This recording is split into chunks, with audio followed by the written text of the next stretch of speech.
Howdy, y'all. Back today with a video that's been a long time coming. A couple of months ago, our friend, Knights of Old, Michael, sent me 2 packages, and within those 2 packages were 1, 2, 3, 4, 5, 6, 7 DVDs of the Marvel Cinematic Universe, of which I've paid little to no attention to all these years. So he wanted to kind of catch me up to speed. And I'm glad you did, bud. I enjoyed these things. I enjoyed them all, some more than others, but I'll point out some of the highlights for me here. I think I've got them in the correct order.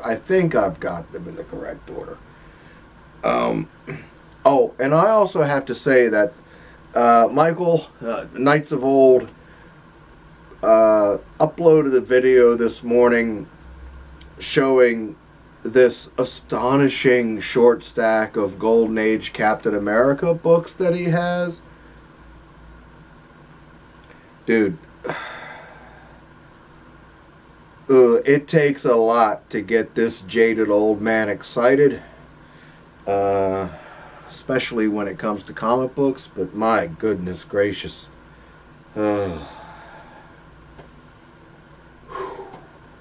Anyway, Iron Man, the first one.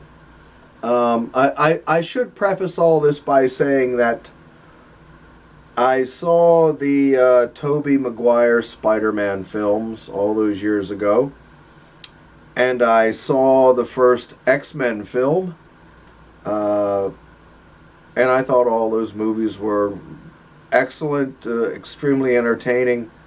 I know Ellis was along for the ride with those films, and I think he and I especially enjoyed that Spider-Man number 2, the one with Doc Ock. That was a really, really excellent film. But back to this a stack of DVDs that I got from Michael. Iron Man, excellent film. Very well written, engaging all the way through. Now, I do have to say that there's a caveat here with all of these films in which Iron Man appears. I'm not a big fan of Robert Downing Jr. Downing. I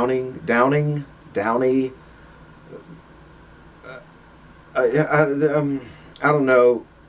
To me, he's one of those actors that just plays himself in every movie. He's kind of that, have some irreverent humor, some irreverent deadpan humor. Aren't I charming and funny? Well, no, I don't think you are. But having said that, excellent film. Totally enjoyed it. Jeff Bridges, hey, anything Jeff Bridges is in is okay by me. Excellent film. Really, really excellent film. Now this, Captain America, the First Avenger, outstanding movie. And I might even go as far to say that in this entire stack of 7 films, this might be my very favorite. This was a superior product.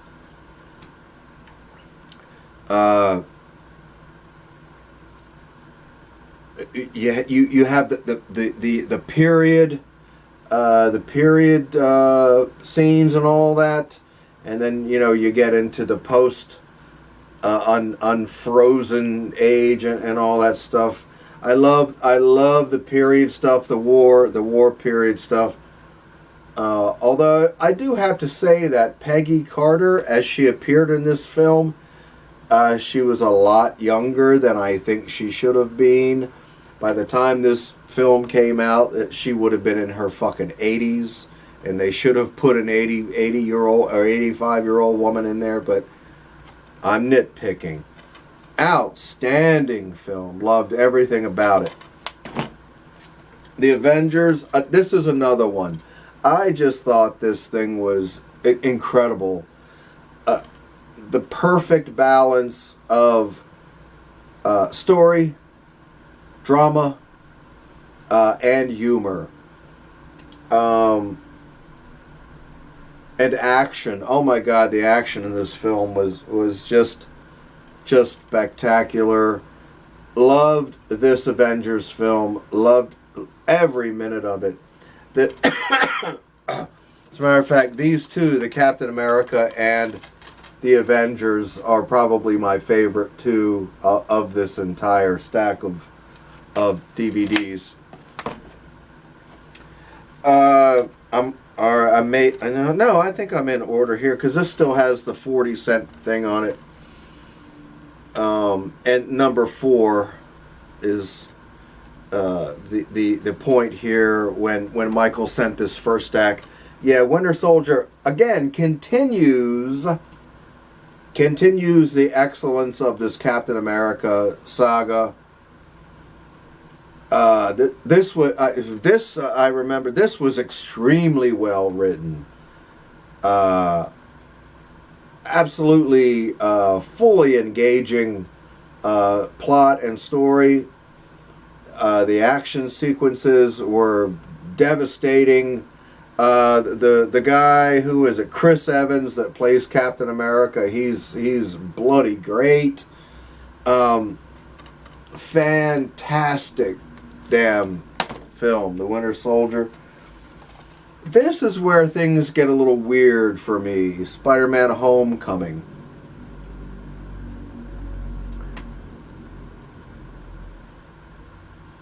I enjoyed it. I liked that it rather harkened back to the original early years of Spider-Man, where he's cracking wise, through all the battles and all the, all the situations he's in. Having said that, I think they laid that on maybe a little bit too heavy. Plus, I was not prepared for Aunt May being like, a MILF, right? I mean, Aunt May, right, to me, is this little old lady, Peter, it's time to get up and go to class, she's not this, like, voluptuous, MILF, that's just ready for action at a moment's notice. So that was a little weird. Plus, Gwen Stacy, no.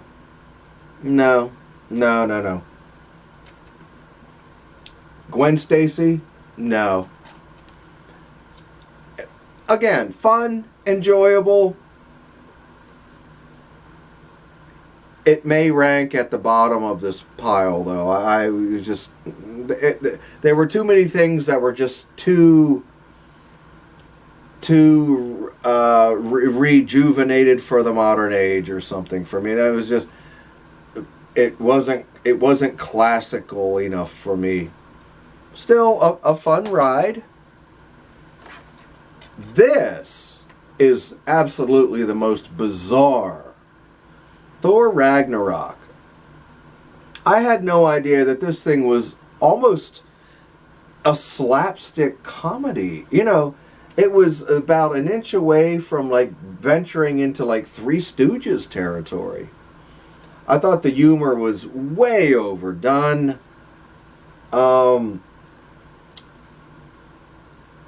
Good story, beautiful to look at. The thing was just a gloriously beautiful film to look at. But, oh my goodness gracious,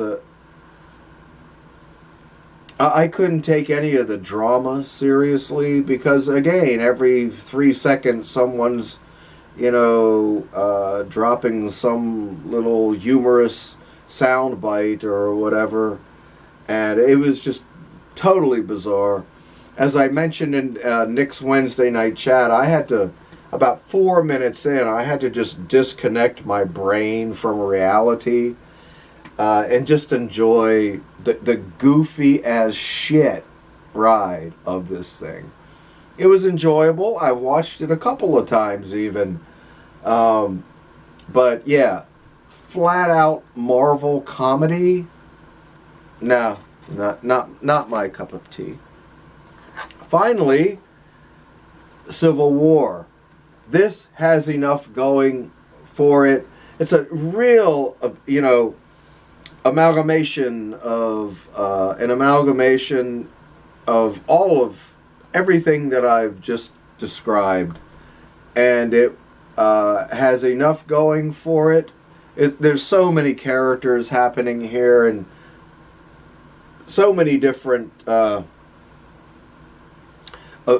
approaches to it all, that it all worked out really, really well for me. This might actually be, in the most classical sense of a comic book as defined in my brain, the perfect touches of drama, lightheartedness, flat out comedic lines, a couple of very serious dramatic lines. Everything just really, really came together in this film for me, this Civil War. Excuse me, mustache hair. Again, not a big fan of Robert Downey Jr., but he's all right. He's all right. So anyway, without dragging this thing on too long, Michael, Knights of Old, buddy, thank you. I can't thank you enough. I was excited when I received these from you, and I'm even more excited now about them, having viewed them. And I've watched each of them at least twice. I've even watched the first Captain America like 4 times. Really, I can't thank you enough, bud, for thinking of me and wanting to catch me up to speed on this stuff. I know there's a bunch more of them out there, and perhaps I'll catch those along the way sometime in my life. But this really went a long way to getting me up to speed with the Marvel Cinematic Universe, and again, I appreciate it very much. So yeah, I think that's all I got to say right now. So thanks again, Michael. Knights of Old. I'll include a link to Michael's amazing channel down below in the description box. And I'll talk to you all later. Bye-bye.